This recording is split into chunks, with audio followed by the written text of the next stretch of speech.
Hi guys, today I'll be showcasing Donkey Kong. This is a game created by Nintendo in the 1981.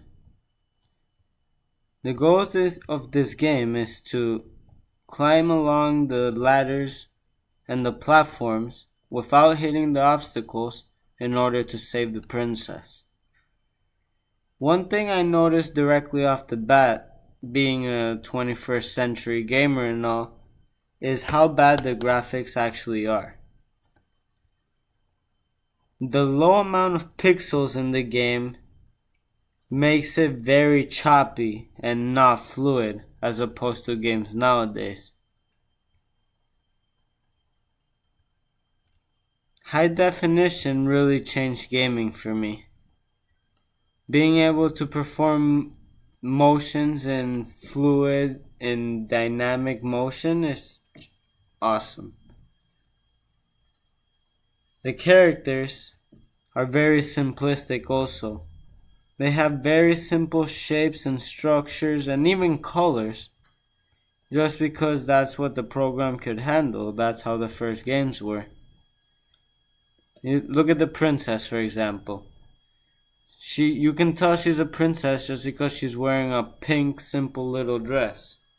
This use of colors and shape is what gets you to know that that is the princess. Same as Donkey Kong.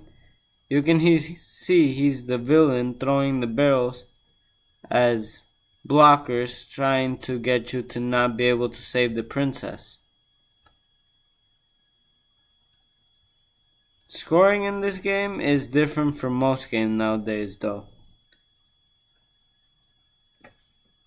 In this game, you get points by saving the princess.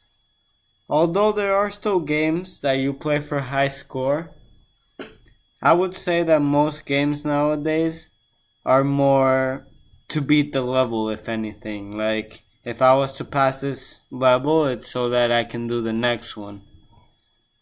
Not so that I can just keep on getting points.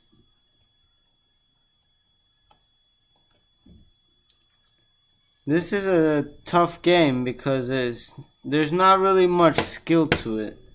It's more just knowing where the barrels are gonna come and at what time, and just practicing going up the right ladders at the right times.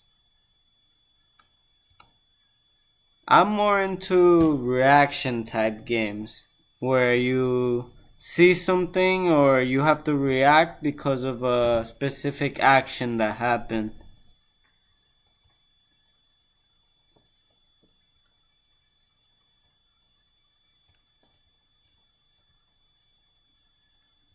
There's just some things I can't avoid in this game too. Maybe I'm doing something wrong.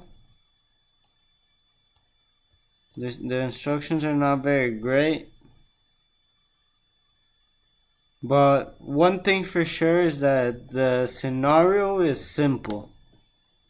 They set it up in a way that you can just see exactly what you have to do from the minute you start the game.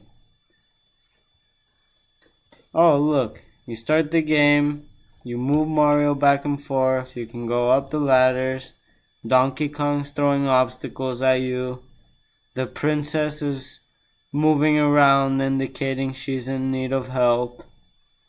All these indicators just help the players see what they're supposed to do in a game like this.